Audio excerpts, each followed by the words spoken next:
Alors, pour voir la vidéo en langue française sur l'entretien de la clématite, suivez du début jusqu'à la 10e minute environ. مرحبا اللي بده يتابع الفيديو كيف يعتنوا بالكليماتيت باللغة العربية يتابع من دقيقة ل10 تقريبا للآخر. Avant de commencer, je vais vous parler un peu de ma clématite. Au fait, ça fait près de 10 ans que je cherche cette plante. On ne la trouve pas au Liban. Il y a plein en France, on ne la trouve pas au Liban. Ce que j'ai fait, j'ai des cousins au Liban, en France, des cousins et des cousines. J'ai commandé, je me suis dit, bon, en 2018, j'ai commandé des clématites. Je me suis dit, si je ne trouve pas au Liban, alors je vais faire, ils vont m'emmener ça de France quand ils vont venir au Liban. Et là, je me baladais dans un supermarché. C'est un grand supermarché, donc ils ont un rayon de plantes, de graines et pour les plantes, un rayon de plantes. En 2019, c'était à la fin du printemps, donc au début d'été 2019. Et là, je me baladais et paf, de loin, je vois 4 clématites dans un petit pot avec ces 4 couleurs différentes. Écoutez, j'ai pas pensé 2 fois. J'ai tout oublié. J'ai oublié qu'est-ce que je venais acheter au supermarché. J'ai laissé tout tomber. Je suis parti rapidement. Il n'y avait que 4 et 4 couleurs. Je les ai pris les 4 et je les ai mis dans mon jardin. Et les voilà. Bon, là, maintenant, on va continuer la vidéo. Je vais vous parler de ma clématite. De mes clématites plutôt. Voilà, les clématites ont démarré. Déjà, j'ai la fleur blanche. Et il y a le violet rouge, je ne sais pas, c'est du bordeaux. Il y a des insectes à l'intérieur pour polliniser. Bon, je vais pas faire la vidéo maintenant, je vous montre juste la floraison. Après, je vais faire une vidéo sur la clématite. Parce qu'on est au printemps là et il y a de la merde partout, je dois travailler dans mon jardin. Une 3e couleur, j'en avais acheté 4. Je pense que c'est celle-là. Non, celle-là. Bon, la 4e, elle doit être bleue. Mais elle n'a pas encore fleuri. Elle n'a pas encore fleuri. Voilà. Bon. On est le 15 mai 2021. Et la floraison a augmenté. Voilà. C'est le bleu. Bon, c'est un bleu un peu violet. Hein. Attends, je vais essayer d'approcher. Le voilà. Lui-là, il est blanc. Il m'a fait... Non, le blanc, si, c'est le blanc. Bon. Je suis un peu perdu, je ne sais plus les couleurs. Voilà. Ok, là maintenant je vais faire la vidéo. On est en août, on est le 20 août 2021. J'ai juste noté les étapes pour ne pas oublier d'en parler d'une étape. On va parler maintenant de la clématite. Je vous montre un peu les graines. Ça, ce sont des graines de clématite. Voilà. Bon.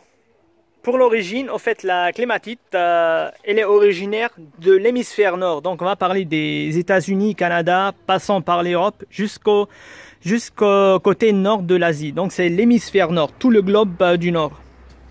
Bien sûr, chaque variété va être originaire d'une région précise.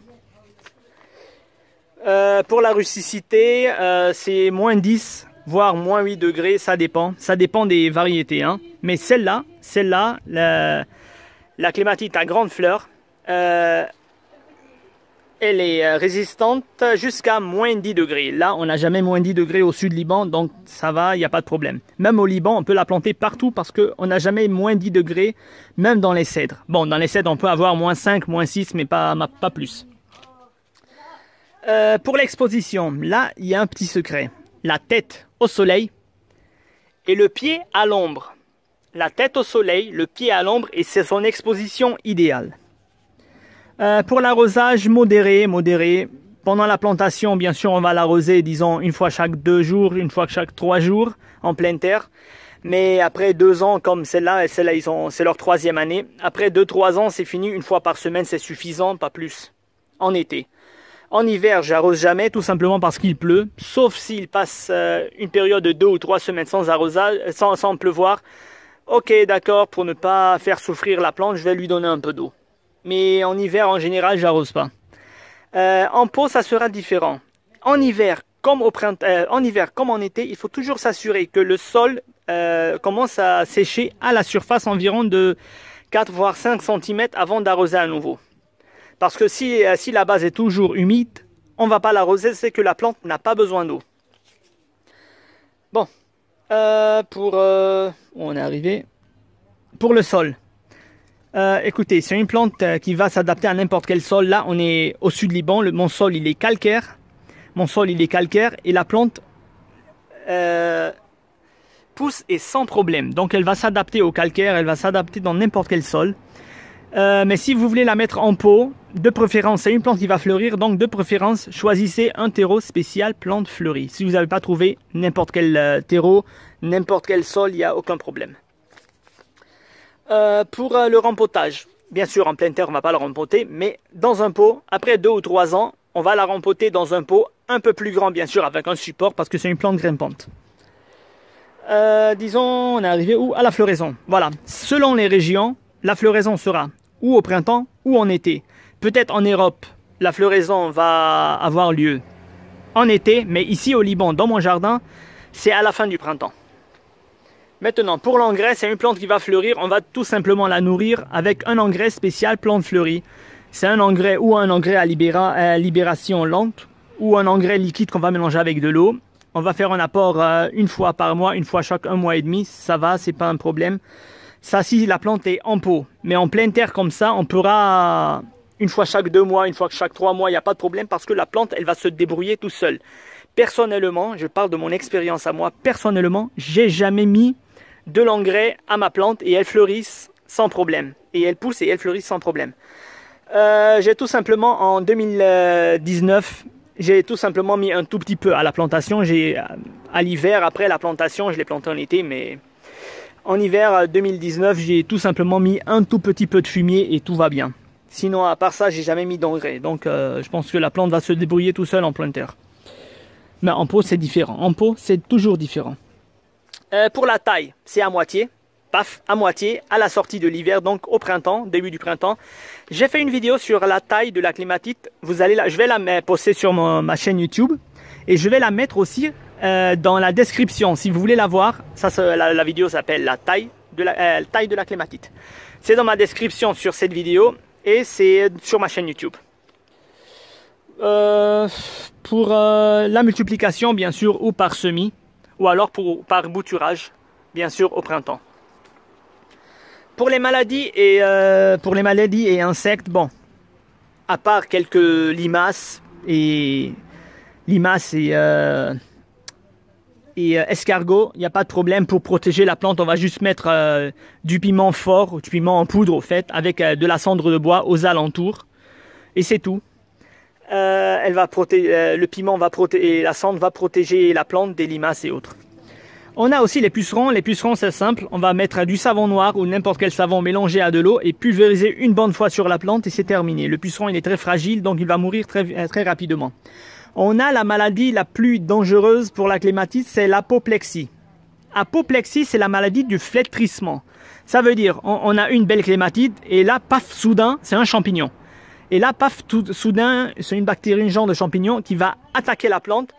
La plante va avoir les feuilles qui vont devenir tout simplement marron, vite fait, rapidement. C'est une maladie très dangereuse. Donc, s'il faut faire, on va couper la plante, on va raser la plante à environ 20 cm de la base, couper tout et brûler, ne pas la jeter dans le jardin ou à côté du jardin. On va brûler pour éliminer la maladie. Et ce qu'il faut faire, on va retirer le sol,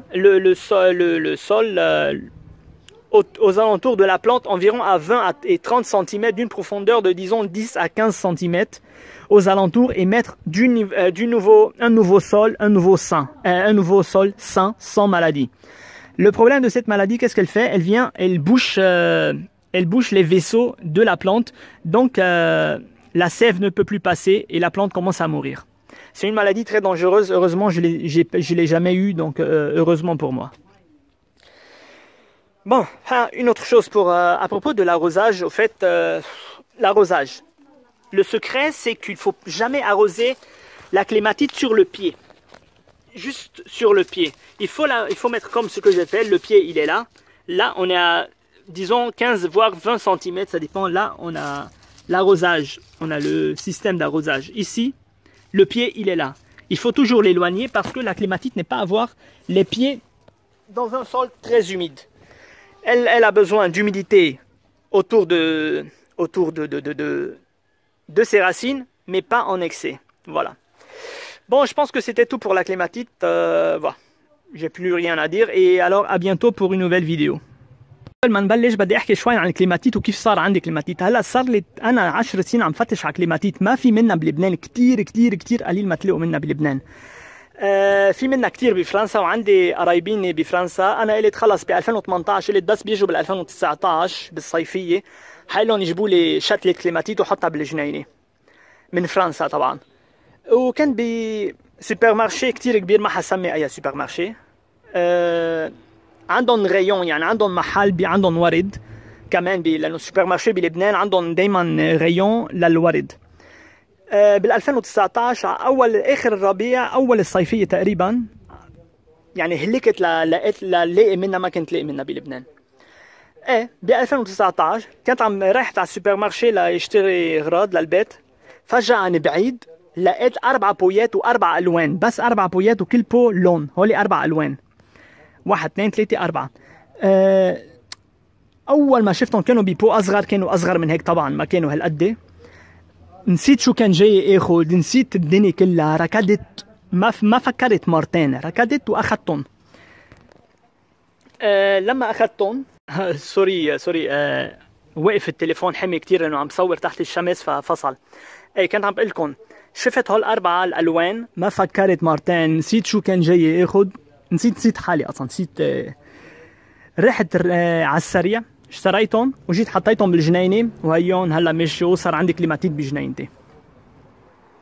اوكي، هيدا الكليماتيت هيون، هيدا اللون الابيض، هيدي لونها احمر على بوردو، في حشرات بقلبهم بيلقحوا هيدا.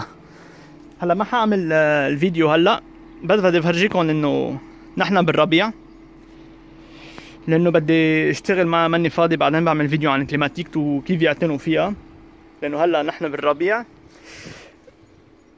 وليكو جنينتي شوي يعني كل عشب، فعم بشتغل، فما بلحق اعمل فيديو واشتغل. اوكي، هيدا اللون الثالث. هلا اللون الرابع لونه ازرق، بس بعد ما حطيت ورد. هيا هون، هيدا ما بعرف اي تيجي منهم، بعتقد الحمراء، هيدي اللي جايه هيك. اوكي، اليوم 15 ماي 2021، 15 ماي يعني شهر 5. هيدي اللون الازرق، قلت لكم هي ازرق على موفي، اول مره تعطيني ورد. هيا عندي هون الابيض كمان، مصورها بفيديو من قبل.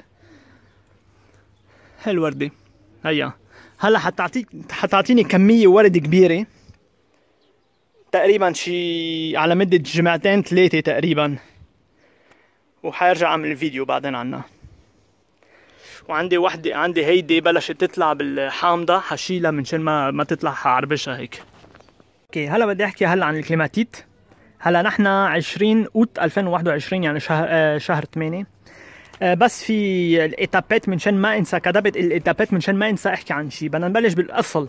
هيدي اصلا النبته من ايميسفير نور، يعني ايميسفير نور هي الميل الشماليه تبع الارض، الكره الارضيه، يعني بنبلش من كندا، امريكا، وصولا لاوروبا، وصولا اسيا من ميل الشماليه، يعني كل الارض اللي بتيجي من الشمال. طبعا كل نوعيه بده يكون اصلا من مكان معين بقلب الارض، حسب كل بلد وحسب كل نوعيه. شو كان بدي اقول كمان؟ اوكي، الروستيسيتي هي تحملها للبرد. هيدي نبته بدها تتحمل البرد ل 10 تحت الصفر. عم نحكي عن هيدي النوعيه. في انواع ما حتتحمل هالقد، بدها تتحمل ناقص مثلا 8 7 تحت الصفر، في منهم بدهم يتحملوا لناقص 15 تحت الصفر، حسب اي نوعيه. بس هيدي النوعيه حتتحمل 10 تحت الصفر. فبلبنان فيكم تزرعوها وين ما كان، ما فيه ولا اي مشكله. الاكسبوزيسيون كيف بدنا نزرعها؟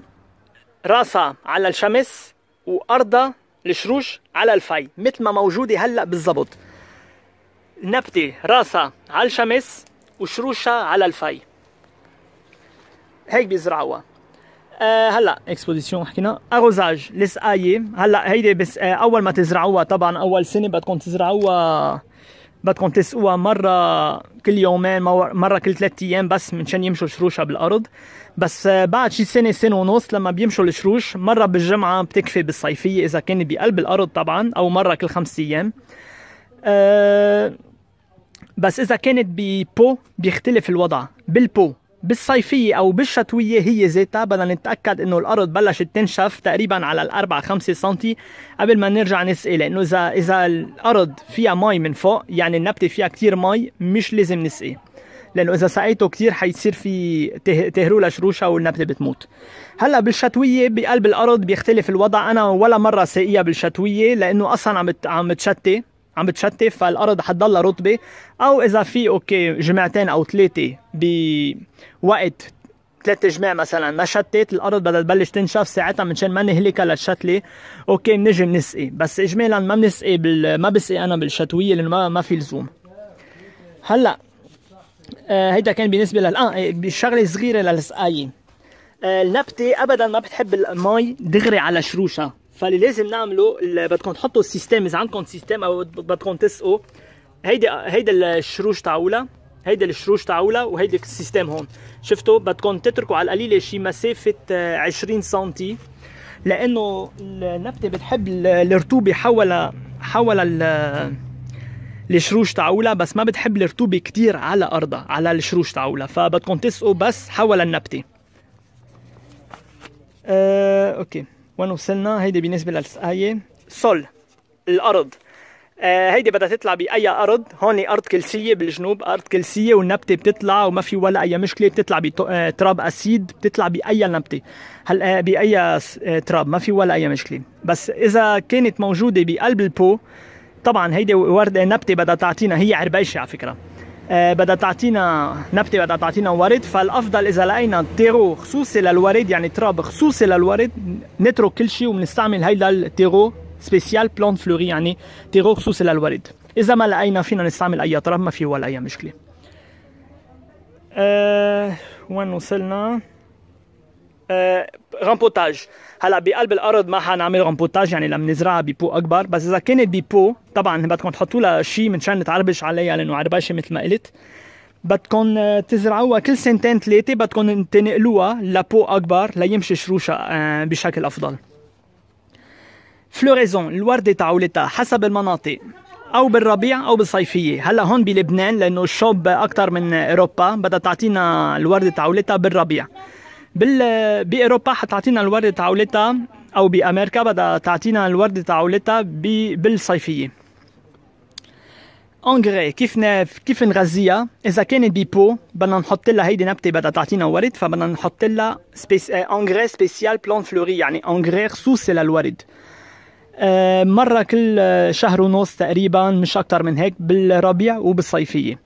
هلا اذا كانت بقلب الارض هيدي النبته انا اول ما زرعتها ب 2019 حطيت لها بالصيفيه زرعتها، بس بالشتويه اول الشتويه حطيت لها شويه زبل وما عادش حطيت هي من 2019.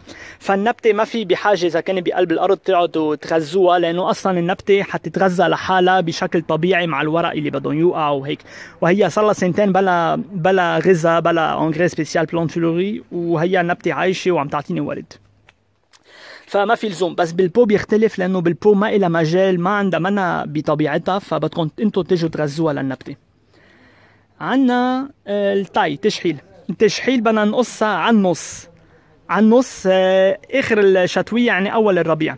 انا عامل فيديو عن التشحيل تبع الكليماتيت اسمها لا تاي دو لا كليماتيت بالفرنسي، ححطها على اليوتيوب تاعولي، حطيتها على اليوتيوب تاعولي، وححطها كمان على الديسكريبشن تبع هيدا الفيديو اذا بدكم تحضروها لانه في تفاصيل اكثر.